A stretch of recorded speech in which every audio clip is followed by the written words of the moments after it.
વંદે વંદે।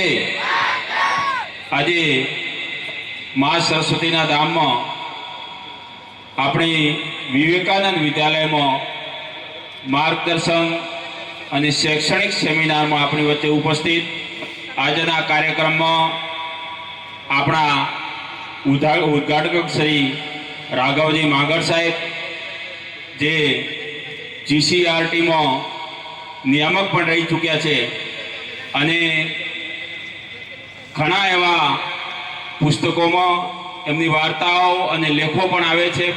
પત્રકાર તરીકે પણ એમની સારી ભૂમિકા છે, કટાર લેખક પણ છે। એવા શ્રી માંગર સાહેબના સ્વાગતમાં સૌ આપણે તાળીઓના ગગડાટથી એમને વધાવશું। એવા જ આપણા મુખ્ય વક્તા અને સચિવાલયમાં જે એક સારા હોદ્દા ઉપર છે, સાહિત્યકાર છે, મોટિવેશનલ સ્પીકર પણ છે અને આપણી જે મોટી સ્પીપા જેમાંથી બધા તૈયાર કર્મચારીઓ અધિકારીઓ થાય છે એવી સંસ્થામાં પણ જે લેક્ચરર છે એવા આદરણીય શ્રી કુણાલ ગઢવી સાહેબ।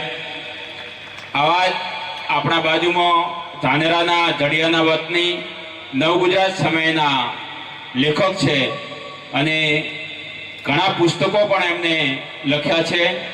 કવિ અને લેખક અને મારા દોસ્ત છે અને એમનું ટૂંકું નામ છે દોસ્ત। એવા આદરણીય શ્રી માસુમભાઈ દોસ્તને પણ આપણે તાળીઓના ગગડાટથી સ્વાગત કરીએ। એમની સાથે પણ પધારેલા બંને મિત્રો જે વેપારીઓ છે એમનું પણ સ્વાગત કરીએ। આપણા CRC કાયમી આપણી વચ્ચે કાર્યક્રમમાં રહે છે એવા સંજયભાઈને પણ આપણે અહીંયા આવકારીએ છીએ।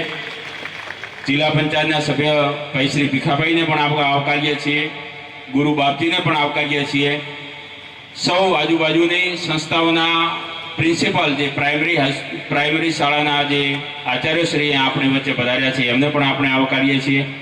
આપણી પ્રિન્સ નેશનલ અને દિવ્યજ્યોત સ્કૂલના ટ્રસ્ટીઓ અને એના શિક્ષકગણને પણ આવકારીએ છીએ। આજે આ કાર્યક્રમમાં જે ભોજનદાતા થયા છે એવા ભાઈ શ્રી વિષ્ણુભાઈ, આ ટેન્ટના દાતાશ્રી, ગામના વડીલો, યુવાન દોસ્તો, એમને પણ સૌને આવકારીએ છીએ। આ આપણી સંસ્થાના આચાર્ય શ્રી ભાઈ શ્રી જેમની જહેમતથી આ બધું તૈયાર થયું છે એવા સામળભાઈ, તમામ શિક્ષકગણ, એમને પણ આ કાર્યક્રમમાં આપણે આવકારીએ છીએ।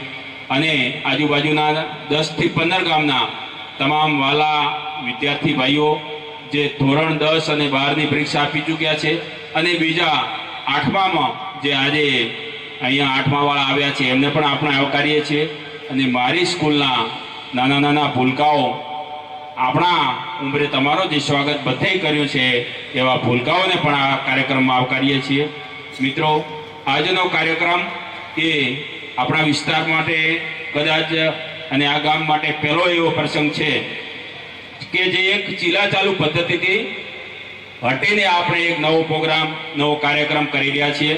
અને એના માટે સૌ પ્રથમ હું આભારી થઈશ ભાઈ શ્રી માસુમભાઈનો કે એમને મેં વાત કરી અને એમને બંને વક્તાઓનું નામ આપ્યું અને બંને વક્તાને એક જ ફોનથી બંને આજના સમયમાં, આજના ચાલુ દિવસમાં, કેમ કે સચિવાલયમાં બંને નોકરી કરે છે અને બંનેનો ચાલુ દિવસ છે એટલે આપણને સમય આપીને ગાંધીનગરથી અમદાવાદથી આપણી વચ્ચે 250 કિલોમીટર આવ્યા છે, તો એમનો નતમસ્તક થઈ અને આભાર માનું છું અને એમને આવકારું છું।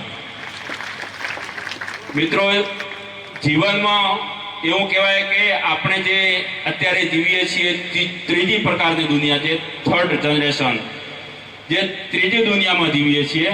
થર્ડ જનરેશનમાંથી વર્લ્ડ ક્લાસ જનરેશનમાં આપણે જવા માટે આપણે શું કરવું પડે?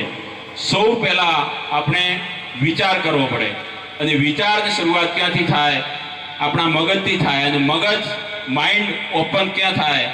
ક્યાંક સાંભળીએ, ક્યાંક દેખીએ, કોકને સાંભળીએ કે વાંચીએ કે કોઈ કાર્યક્રમમાં જઈએ અને આપણો ગોલ નક્કી થાય અને એ ગોલ થકી આપણે એ દિશા તરફ મહેનતનું પ્રયાણ કરીએ, એ દિશા તરફ જવાનો પ્રયત્ન કરીએ તો આપણને એ સિદ્ધિ મળે છે। અને એવો જ આજનો કાર્યક્રમ છે। ગઈકાલે હું કલેક્ટર સાહેબને આમંત્રણ આપવા ગયો હતો। કલેક્ટર સાહેબે કહેતા હતા કે અચાનક જો સરકારી કાર્યક્રમ નહીં હોય તો હું વહેલો મોડો આવીશ। હવે એમનો આપણે ઇન્ચાર્જ કરશું, કદાચ કાર્યક્રમ હશે તો ન પણ આવી શકે, પણ એમણે એક સંદેશ